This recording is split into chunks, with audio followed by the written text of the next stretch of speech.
Hello there everybody, welcome to this week's edition of The Verdict. Last week we were treated to the heady heights of Auguste Rodin and Emily Upjohn. We don't have anything of that sort of quality this week. Nonetheless, I think we've got 6 very interesting performances to review from a number of tracks that were shown on Racing TV last week. We're going to start on Tuesday at Leicester, and we've got one performance to have a look at from there. Here are the times and the winners from that day. The ground was just on the quick side of good. The Shazam race was very steadily run, 7.5 seconds outside over a mile and a quarter. The best time, furlong per furlong, was Ziliab in the 4 o'clock. That was over a mile. He posted 1:44.01, so he's only 2.81 outside, and that was the best time furlong per furlong of the day. And that's the race we're going to have a look at now in a little bit of detail. Here's the betting for that maiden over a mile. Theatre Honours was 11-8 and really well backed. Next in was Ziliab at 6-4, a bit of a drifter. Then 7-1 Fleet Admiral. It was 7-1 to Catch a Thief. That's a huge drifter as well. And it was 18s and bigger the rest. And it was Ziliab who overturned the well-backed Theatre Honours, and To Catch a Thief was back in third. Stall 4 for the winner, ridden by Ryan Moore. Stall 7 for the runner-up. And To Catch a Thief is very much an eye-catcher here. Needs to go into your Racing TV tracker. Comes out of a wider gate in stall 11, doesn't get as good a trip as the winner gets. You can see Ryan Moore quite anxious from the stalls. He wants to get a handy position. He was quite urgent with this horse as they came out, and he was happy enough to let this fella bowl along at the head of affairs. Now, he was strongly fancied when he ran at York last time, but he came up against a really good horse in Mustabshir, who thrashed him that day at York in a steadily run race. He didn't have the turn of foot that horse had, but here, getting his own way out in front, he does display quite a nice turn of pace, and I think he's improving with racing.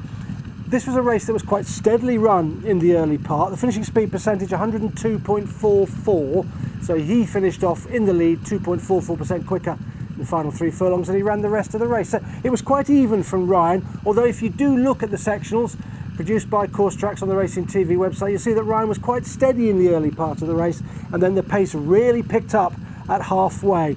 His 4th furlong of 11.88, and the 5th furlong 11.93, and then the 6th, his best furlong, 11.82, as Ryan wound the gallop up from the front, and he was never for catching thereafter. Here's To Catch a Thief, the horse I think's one for your Racing TV trackers, runs on into 3rd place in the end. It was quite an eye-catching effort, not just visually, but also according to the sections, because this horse ran the fastest 5th furlong and 6th furlong To Catch a Thief, but had too much to do. Ran 11.8 and 11.79, so ran quicker than the winner, was trying to run down the winner, who he'd ceded an advantage to and couldn't do that.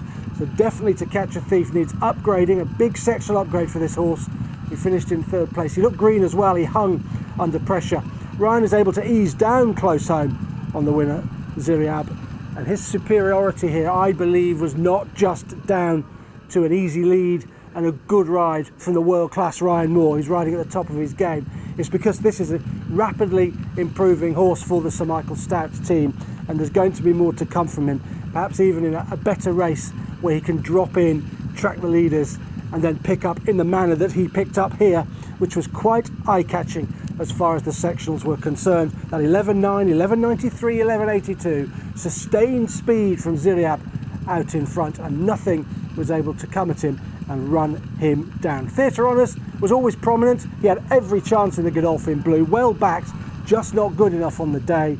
I would definitely upgrade To Catch a Thief though. In 3rd place, running on strongly in the closing stages amid greenness and not really knowing what the game was all about, and there's going to be more to come from that horse. He'll probably win next time up, but there's more to come from this horse in focus. He's got a good attitude, he's got a great stride on him, and he quickened up in good style here under a brilliant ride from Ryan Moore.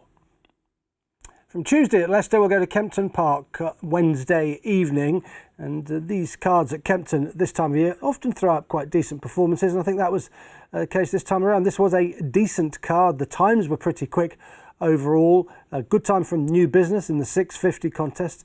That was over 7 furlongs. Shade quicker over the same trip though was New Endeavour. It was only 1.86 outside standard, and furlong per furlong was the equal of New Business, and they were the two best times on the card. And it's New Endeavour that I want to focus on here and the verdict. I think this horse put up quite a taking performance to win the handicap at 7.20. He was 2-1 favourite.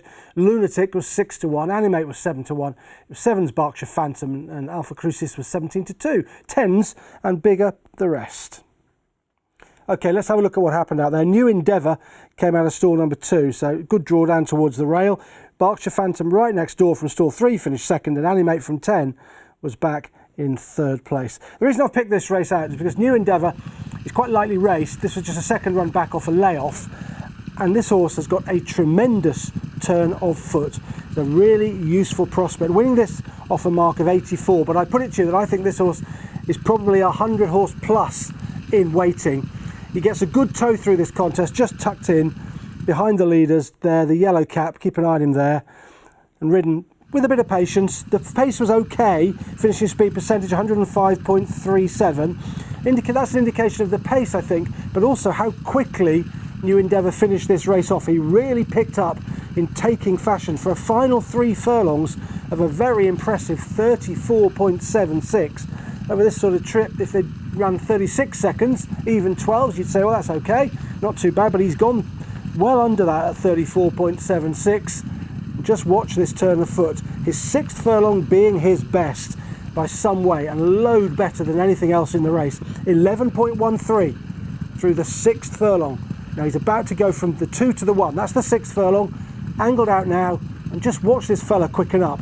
He's really impressive, and he's the only horse to dip under 12 seconds in the final furlong as well. So he backed up that 11.13 with a sub-12 final furlong too. Look at him quicken up there. He's going again. He's pulling further and further clear of Berkshire Phantom in second. Animate running on for 3rd. Look how he hits the line. Very strong.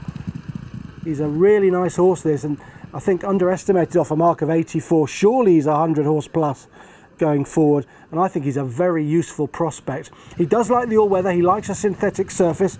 He's gone well here before. He's 2 from 2 now at Kempton, so it may be that he'll always be best on synthetics, but he's got form on turf as well. I think he just wants a decent turf surface to give of his best. And any horse that can quicken in the manner that he did in this contest, yes, taking to the eye, but very taking when you get into those figures on the Racing TV website. That final 3 furlongs, 34.76, and the 6th of 11.13. That's lightning quick. He did it very readily as well. Just angled out from in behind and then quickened there, just under hands and heels, got a couple of flicks of the whip, nothing much. Didn't have a hard race, and he has surged clear of his rivals, making an absolute mockery of his handicap mark. I think there's going to be loads more to come from New Endeavour. I look forward to seeing him on the turf on decent ground, and perhaps he'll get a stronger on race where he can really employ that surge that he's got, that real sharp turn of foot that was instant out there at Kempton and made him very impressive indeed.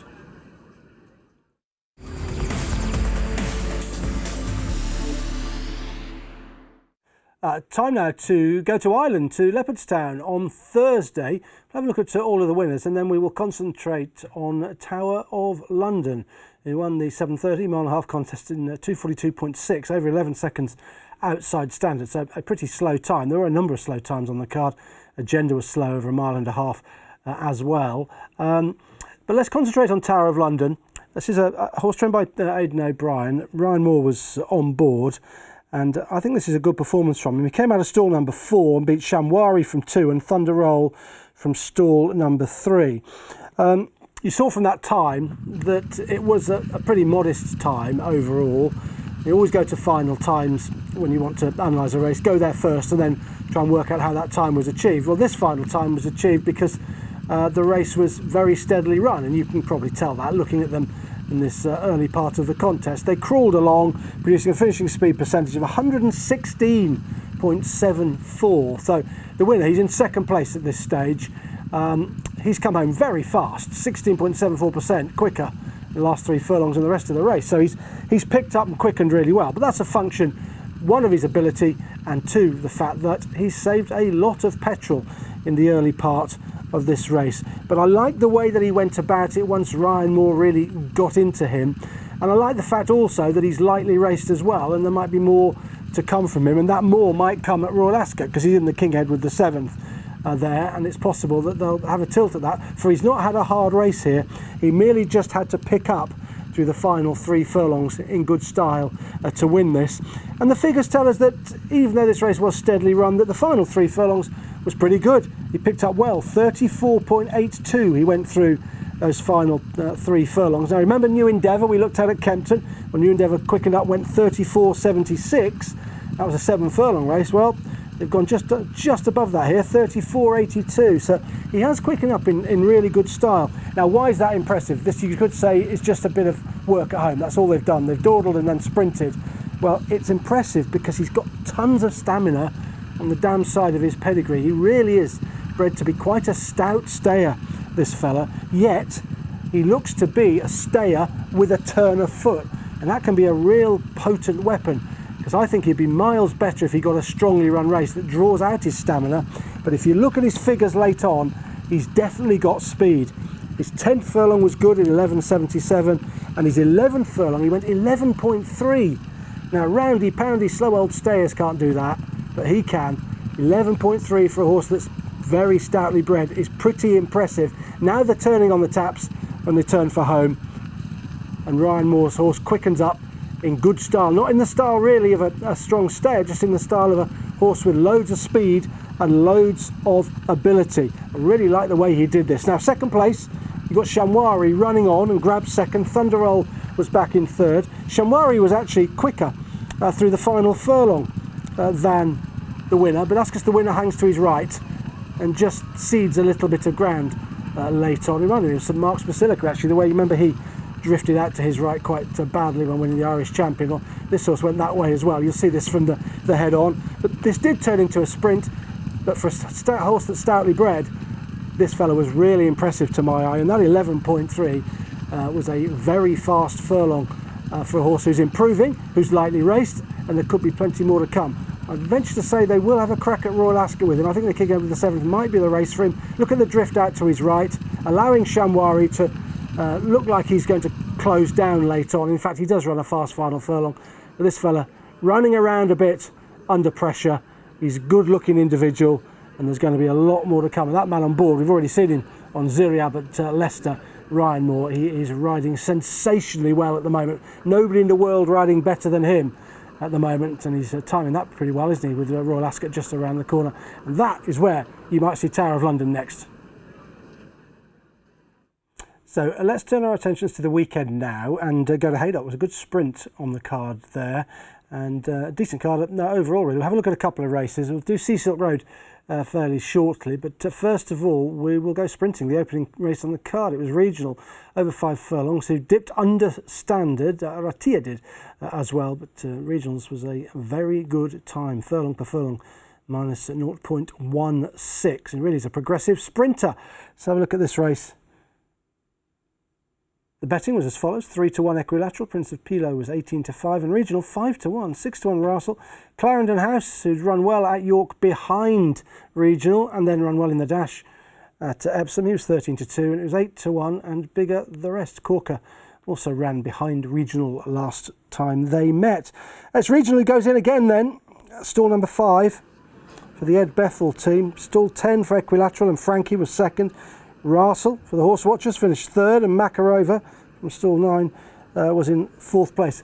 I sort of went into this race thinking, well, this will be to do with the track. There might well be a bias, there might well be a better place to be, and I thought that might be stand side where Equilateral was. As it was, I think it was pretty much an even playing field, and regional wins this going away, making just about every yard of the running. There he is, in there. Equilateral's the other side of the track under Frankie.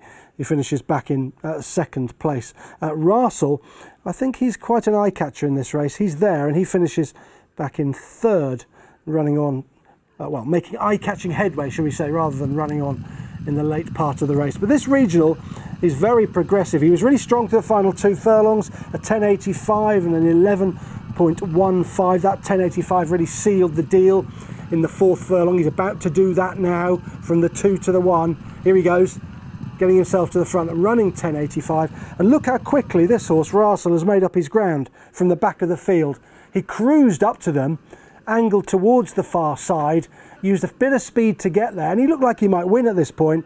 It just pays for that effort for me, and Regional runs on a bit stronger than him in the closing stage. I think if he's waited with longer and perhaps gets the lead for longer, Russell is going to win one, bag one of these. As long as it's a strongly run race and he gets sort of drawn into the race, he is going to win one. See how tired he's getting in the closing stages as Regional just keeps on rolling out in front. This was just as impressive as his win at York. So he's 2 from 2 off a 225-day layoff, and he really does seem better than ever. For Ed Bethel, he's operating at 28% in 2023.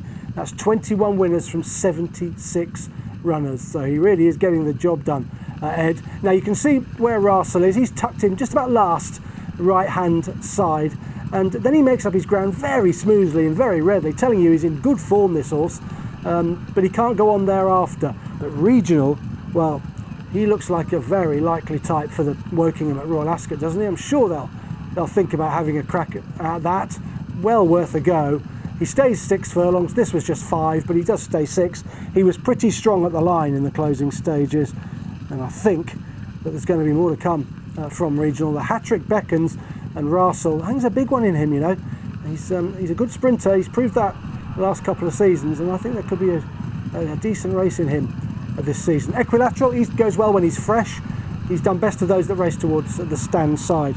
But it was that 10.85, 11.15 that Regional was able to do from the front, which meant that nothing could get to him, and he's one of the most progressive sprint handicappers in training at the moment. Maybe the Wokingham next.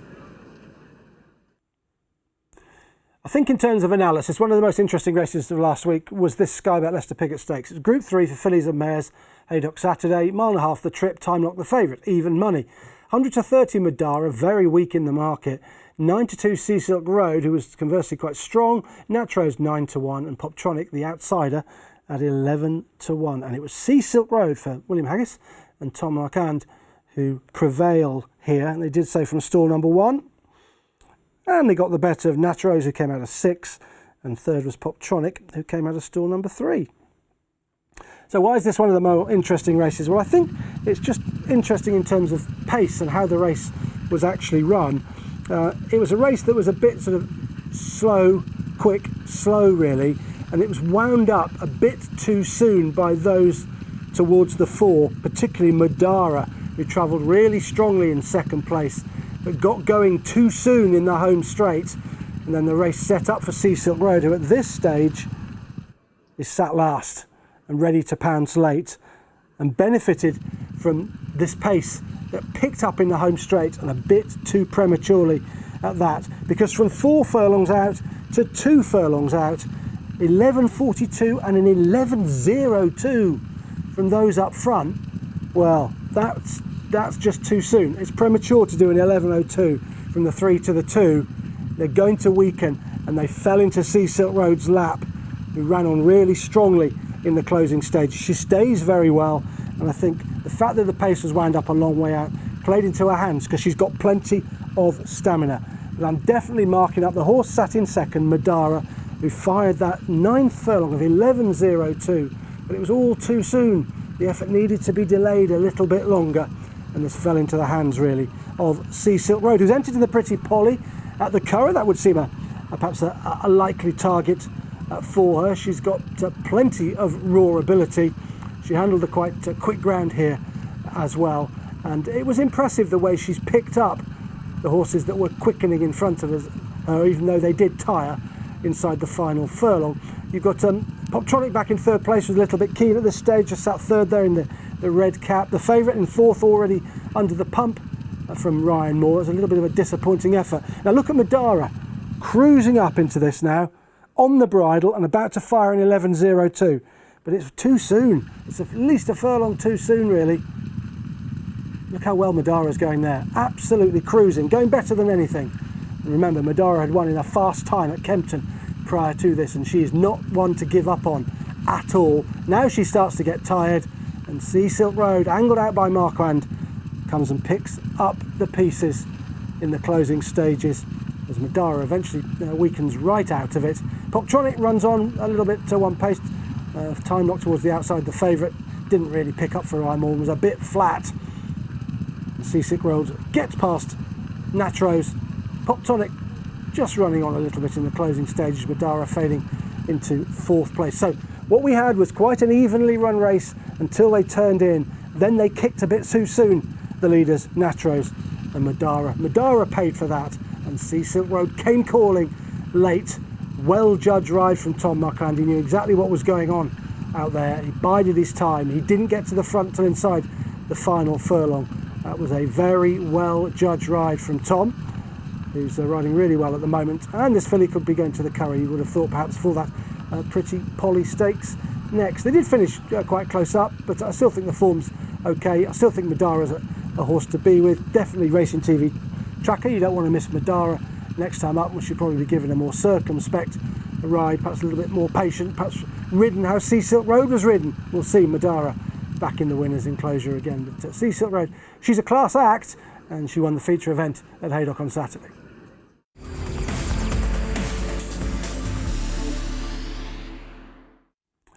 Let's go to Goodwood on Friday now for one very interesting performance. And it came from Never Ending, who completed the mile trip in 1:38.15. It's just 1.35 outside standard. There were some pretty good times on the card. The ground was definitely good to firm. Air Show dipped under standard, but I like the performance of Never Ending. Let's just have a look at this race and see where Never Ending featured in the market. 13-8, drifting favourite. Naomi Lapagalia was 9-2. It was 11-2 and bigger the rest. So Never Ending wins. Does so from a very wide draw and Storp 11. Bloom with Grace from 9 was in 2nd place, and Sunglasses from 5 was back in 3rd spot.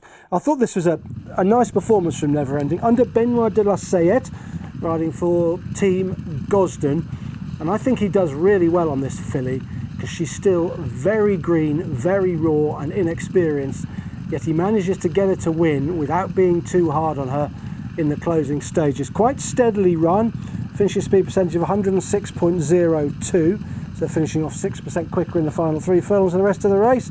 And Benoit de la Sayette was quite keen to be fairly handy on her, sensibly ridden in a race that was quite steadily run in the main. And she does quicken up a mid-greenness pretty well in the closing stages.